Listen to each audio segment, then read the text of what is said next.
Paul, 4-2 victory against Hungerford Town, but what a magnificent game that was. Yeah, and I thought both sides equally contributed to it. I've got to say, I thought they were fantastic. The first 10 minutes they started like a train. You know, obviously with our problems that we had this morning, actually naming a team even, and then the 10-day isolation, you know, they were very, very good, and they created 2 opportunities in that first 10-15 minutes that perhaps they should have taken one of them. And then I thought we got into the game really well. I thought from 15 to 45, played some really good football, good crosses in the box, put them under pressure, got corners from it, throw-ins from it. You know, and I mean, you're there a lot for training. You see how hard we work on set pieces and the runs we make, and you know, it's about the ability of the taker also. And I thought Josh Taylor's, you know, into the box, his delivery was superb for the goals. Should have got another one before half time. And then, you know, this beautiful game of ours, you think at 2-0, you talk about keeping it tight for the first 15-20 minutes, and then within 30 seconds they've gone and got their goal. I think that was disappointing from our perspective. One ball over the top, ball in. Thought Mags may have just been able to actually control the ball, but he's flicked it, and he's flicked it to a man who, you know, has been fantastic this season, Ryan Seeger. And Ryan, as I said, he's a great finisher. I think we saw that twice today. 2 each. It looked like, you know, they were going to be the ones that were going to go on and win the game. I thought they, you know, the way they went to their bench and the way they celebrated the goal, maybe they felt they'd won the game at that point. And you know, what we showed, I thought for the next half an hour we changed our shape, which worked. You know, I thought Robbo going as a sweeper stopped the long ball over the top, and you know, we created chance after chance, to be fair, and their keepers made 3 or 4 magnificent saves. One from Righty with his foot was outstanding. You know, Joe's come on and had 2 or 3 chances. Their keepers made some good saves. So, you know, it was just a brilliant game. I thought it was end-to-end football. Hungerford certainly didn't sit in at 2 each. They looked to keep going, and you know, it was end-to-end. And I thought the game was a credit to both sides, credit to the National League and the quality of football on show. So we go again down there on Tuesday. You know, under no illusions, it's going to be a tough game, but it's important to get the 3 points, and you know, we'll see what we can get out of Tuesday night. Did the style of play just complement what we saw this afternoon? What, ours or theirs? Both teams, both the way both. I think teams you've got. I think that Hungerford traditionally have started this season very, very sharp in games. You know, they look to go and hunt those goals in that first 15 and 20 minutes, and you know, I complimented them after the Bath performance where they got 2-0 in front and went, right, see if you can beat us. But you know, we were 2-0 in front today, and they had to keep coming. They had to keep coming, and they did. And like I said, after 54 minutes, when Ryan's got the second goal, mainly, you know, sometimes in football you think it's going to be their day. So the character shown, managers will always talk about this, but the character shown and, you know, the response, you know, was very, very good. And you know, that was probably the most pleasing part of the day for me, was response to, you know, a sickening blow really to lose 2 goals in what was sort of an 8-minute spell. 4 goals, 4 different goal scorers, and from different areas of the field. Obviously the first 2, Craig Robson, Sam Magri at the back, then Betsy in midfield, and then Tommy White up top finishes it off in the end.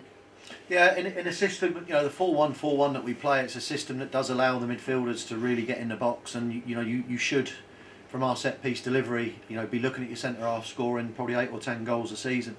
So it doesn't surprise me that we get different goal scorers. You know, Wrighty's a threat in himself up front, but we have, you know, we do try and flood the box when the crosses come in. So yeah, it's always a good thing for a manager. You can't rely on one person really scoring all the goals. So to get them from all areas of the pitch is always a good thing. Obviously, it was a great game regardless of circumstances, but there was a lot of circumstances going into today's game. I know that you've had a busy morning yourself dealing with a load of different circumstances. Yeah, I mean, what's happening at the moment is, you know, every time my phone goes off, you know, you panic, because it's almost inevitably been a player or a member of staff that has to self-isolate because one of their family has had a positive test, and you know, we're doing everything we can, you know, to stay safe and stay healthy, but it's very hard. And you know, I had a phone call this morning from Strakes, who was obviously starting, and his wife feels unwell, so he's got to self-isolate, and if hopefully negative tests come back, then he can join the club back. Then I get another phone call, Theo Widrington and Daniel Akajay and Keds. You know, Keds rings me at 9 this morning. I mean, the list was endless in the end. You know, we're missing 3 members of staff in Tash and Jordan, obviously Richie Pope. We wish Richie well. You know, he's slowly getting better. He's currently at the QA. He's been in hospital for 5 days. So, all of us were thinking a lot about Richie. It's been tough, and I think the biggest one was Rory. Rory losing his dad to COVID 12 days ago. Therefore he's had to self-isolate, but on top of that, deal with the real private issue of losing his father. And the real big thing today was obviously he wasn't playing at all, not even on the bench. And then he rang me and said he'd go on the bench because we were struggling for numbers. And then at 11 o'clock this morning, he ended up having to play. And I asked him to. He didn't flinch. He said, "Yeah, I'd like to get out there." So it's a very emotional dressing room before the game and afterwards for him. And it was a nice moment really, the way the players got round him, and it was a bad loss for him. He's very close to his dad and his mum, and it was for Rory today really, and Richie Pope. I think they're the two that we've all been sort of hoping, and praying for, if you like. And the other situations, as I said, I've never known it in my time as a manager, ever. And I'd just like to pay enormous credit to that group of players who put on a great performance. An 18-year-old out there today who's making his debut, who's had 8 weeks out injured. I thought he was superb, and I keep saying it. I've said it in interviews. Christian Rowe is one for the future, higher level. He's going to be a top player. I thought Backy only came in Thursday. Again, probably wouldn't have started him under normal circumstances. Backy starts, and I thought for an hour, he gave us a real threat, especially in the first half. And you look at overall performances. Robson, man of the match, for what how Robbo's come back this season has been phenomenal, and again against a lot of personal.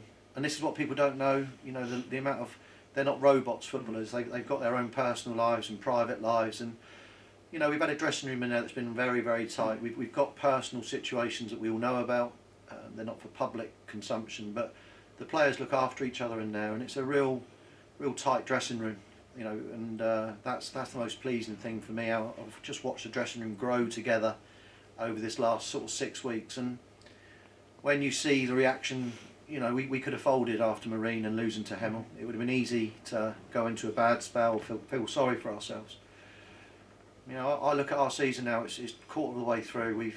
We're hitting 2 points a game, which is brilliant. That can win you a league. We've made the club $100,000 in the FA Cup, and we're last 32 of the trophy. Now, if anyone tells you that at the start of the season, you'd absolutely smash their hand off for it. So, as I said, we've had lots of bumps in the road this year.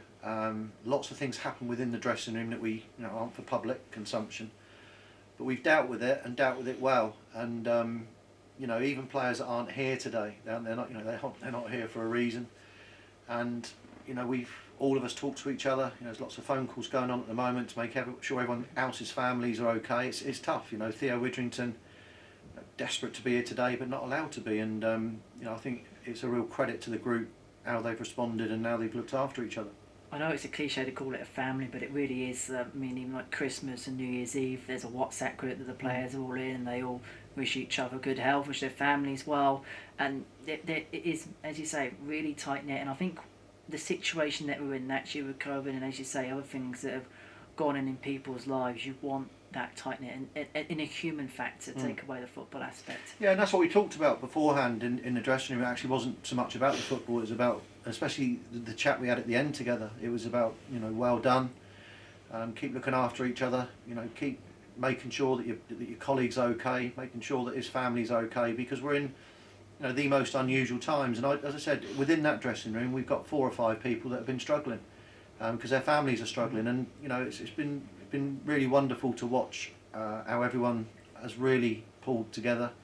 And it's not even about winning and losing. I think that what we've formed over this last 6-8 weeks I think it's quite special, and that will see us through the season, all the way through it as well. They're a good group of players. And just finally, the return leg on Tuesday night. If it's half as good as this, then I'm really looking forward to it. Yeah, and like I said, I'd like to. There was 2 teams out there today, and all the press and everyone who spoke to me said what a fabulous game it was to watch, and it was 2 teams who contributed to that. What I do know is, if we're not at it on Tuesday and we're not concentrated and we're not 100% right about the way we're going to do our job, I can see how they've won a lot of games this year, and I think with the exception of probably Dartford, they've beaten most teams there. It's a tough ground. You know, it's a slope on it. You know, when you're defending that slope, you know, with the keeper's size kick that he's got on him, it's a tough half to defend. So, as I said, we fully respect what Hungerford are doing, fully respect them as a club. And you know, I saw what I liked as well today is whilst it was ultra competitive between the two teams, you know, the respect from the two teams afterwards, the respect between the benches respectively, and I think that's right in this time, you know, in these unusual times. I think it's right that, you know, we do respect each other a bit more. And like I said, I thought both teams today put on for me a fantastic game of non-league football. I watch that every week. You know, that's something I could watch week in, week out, and there was two teams that contributed hugely to that. Paul, fantastic words. Really, really good open interview. Thanks for your time. Cheers, Henry.